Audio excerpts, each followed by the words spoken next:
চাওক দেশত যি সময়ত অমৃতকাল চলি আছে বুলি কয় আৰু যি সময়ত ৰাজ্যৰ মুখ্যমন্ত্ৰীগৰাকীকে ধৰি সকলো মন্ত্ৰী বিধায়কে উন্নয়নৰ গংগা বৈছে বুলি যি সময়ত তেওঁলোকে সভাই সমিতিয়ে উত্থাপন কৰি আহিছে, যি সময়ত এডভান্টেজ অসমৰ পাতি বহিৰাষ্ট্ৰৰ মুৰব্বীসকলক মাতি আনি উদ্যোগীসকলক মাতি আনি অসমৰ উন্নয়ন কৰিবৰ বাবে তেওঁলোকে যি সময়ত ব্যৱস্থা গ্ৰহণ কৰিছে আৰু সেই সময়ত ৰাজ্য চৰকাৰৰ যিসমূহ বিভাগ আছে সেই বিভাগসমূহে কেনেধৰণে কাম কৰিছে আৰু সেই বিভাগসমূহৰ দ্বাৰাই ৰাইজ কিমান উপকৃত হৈছে। আৰু এই মুহূৰ্তত মই কিছু দৃশ্যাংশ প্ৰথম দেখুৱাই ল'ম, সহযোগে দেখুৱাব যে এইটো হৈছে কাকজান কমাখাটোৱালৰ জৱাহৰলাল নেহৰু হাইস্কুললৈ অহা যি পথ, সেই পথটি দৃশ্যাংশ এয়া যে আজি স্বাধীনতা ৭৬ বছৰ পাছতো আচলতে ইয়াত এজাক বৰষুণতে যে এইসকল বাসিন্দা কিন্তু ঘৰৰ পৰা ওলাব নোৱাৰা এক অৱস্থা হয়। একাঠু দ গাঁতত তেওঁলোক আহিবলগীয়া হয় আৰু এই বিদ্যালয়লৈ যিসকল ছাত্ৰ ছাত্ৰী আহে আৰু এই ছাত্ৰ ছাত্ৰীসকল বহু সময়ত দুৰ্ঘটনাগ্ৰস্ত হ'বলগীয়া হয়। আৰু এই পথটিৰ বাবে এইসকল বাসিন্দাই কিন্তু যিসমূহ স্থানীয় বিধায়ক আছিলে বা জনপ্ৰতিনিধি, পঞ্চায়তৰ জনপ্ৰতিনিধি সকলোকে কিন্তু নিবেদন কৰি এই পথটি তেওঁলোকৰ বাবে মেৰামতি বা নিৰ্মাণ কৰি নিদিলে, যাৰ পৰিণতিত আজি কিন্তু এইসকল ৰাইজ ক্ষোভিত হৈ পৰিছে। ৰাইজসকল ওলাই আহিছে। মই কথা পাতিম, যথেষ্ট ইয়াত লোক আছে আৰু লোকসকলৰ লগত মই কথা পাতিম আচলতে কিহৰ বাবে এই পথটো আজি স্বাধীনতা ৭৬ বছৰ পাছতো হৈ নুঠিলে, চৰকাৰী এখন বিদ্যালয় থকা পিছতো কিয় এই পথটো পঞ্চায়তে ব্যৱস্থা নকৰিলে বা বিধায়কে কেনেধৰণৰ কথা ক'লে, বিধায়কক কি বুলি ক'লে তেওঁলোকে। মই প্ৰথম আপোনাৰ ওচৰলৈ আহিছোঁ যে স্বাধীনতা ৭৬ বছৰ পাৰ হ'ল, যি সময়ত কৈ আছে যে অমৃতকাল চলি আছে, সেই সময়ত কিন্তু আপোনালোকৰ পথৰ যি অৱস্থা, লগতে এখন হাইস্কুল আছে, কি ক'ব এই মুহূৰ্তত? এই কমাখাটোৱা জৱাহৰলাল নেহৰুৰ একমাত্ৰ এইটো পথ, যিটো পথত হয়তো হাজাৰ হাজাৰ ছাত্ৰ ছাত্ৰীয়ে এই পথেৰে অহা যোৱা কৰে। এইটো অতি প্ৰয়োজনীয় পথ। এই পথটো আজি বিগত বছৰ 2 বছৰ ধৰি আমাৰ এই হাইস্কুলৰ কৰ্তৃপক্ষ আৰু আমাৰ বাসিন্দাৰ সকলোৱে আমাৰ পথ সংবাদৰ লগত যোগাযোগ কৰিছে, বিধায়কৰ লগত যোগাযোগ কৰিছে, কিন্তু আজিলৈকে এই পথটো মাহীয়াই দৃষ্টিয়ে চাই আছে। কোনো পধ্যে পথটো নিৰ্মাণ নাই দিয়া। এচোৱা দিলে, দি পেলাই বাকী চোৱা শেষ কৰিলে। যিটো পথত সোণালী জয়ন্তী পাৰ কৰা একমাত্ৰ গ্ৰাম্য অৰ্থাৎ কাকজান বৌদ্ধিক বা তিয়ক সমষ্টিটোৰ বৌদ্ধিক এটা অনুষ্ঠানৰ অহা যোৱা কৰোঁতে ছাত্ৰ ছাত্ৰীয়ে বাগৰি বাগৰি বোকা ফেদিকে আহিব লাগিছিল।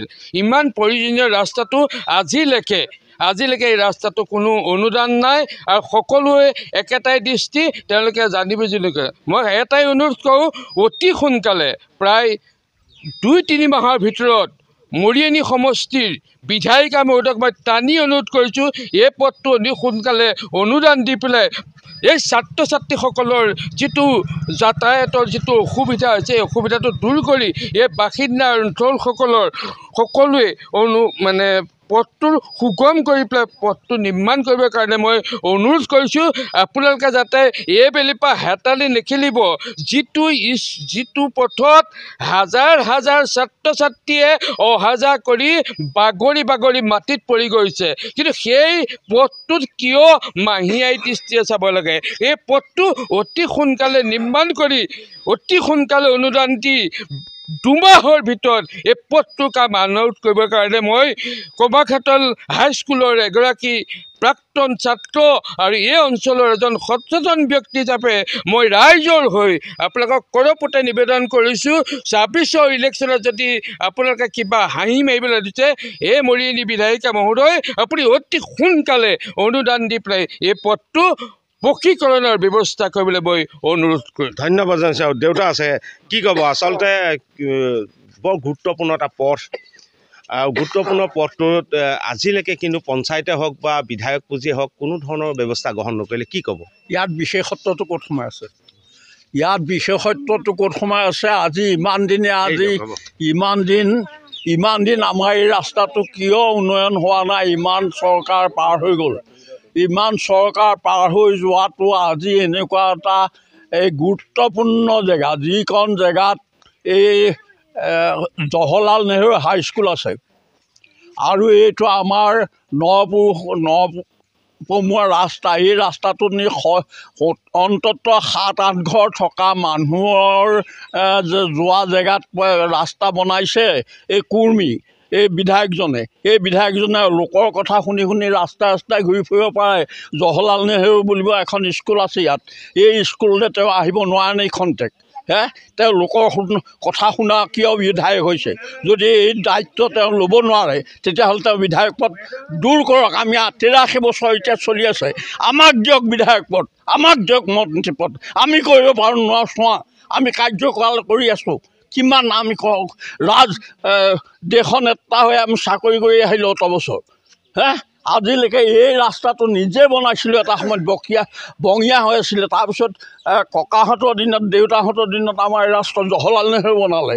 এখন গাঁৱত এখন স্কুল প্ৰতিষ্ঠা যেতিয়া হয়, সেই জেগাটো কেনেকুৱা ধৰণৰ মাহাত্ম্যপূৰ্ণ জেগা আপোনালোকে বিবেচনা কৰক। আৰু আজিলৈকে আপোনালোকৰ ইয়াত চকু পৰা নাই কাৰো। এখন গাঁৱত হাইস্কুল নিদিয়ে, কিন্তু এটা অঞ্চলত দিয়ে। আমাৰ এখন গাঁৱত এখন হাইস্কুল আছে, এখন MV স্কুল আছে, 7টা নামঘৰ আছে, 3-4খন LP স্কুল আছে।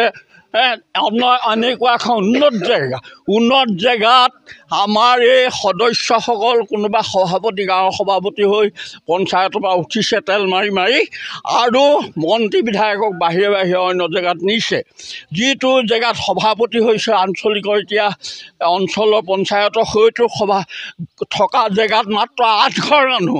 সেই 8 ঘৰ মানুহত ৰাস্তা বনাব পাৰে। এই জৱাহৰলাল নেহৰুৰ লগত কানেকশ্যন থকা এটা স্কুলত কিয় আজি এই ৰাস্তাটো এনেকুৱা ধৰণৰ? ধন্যবাদ জনাইছোঁ। যথেষ্ট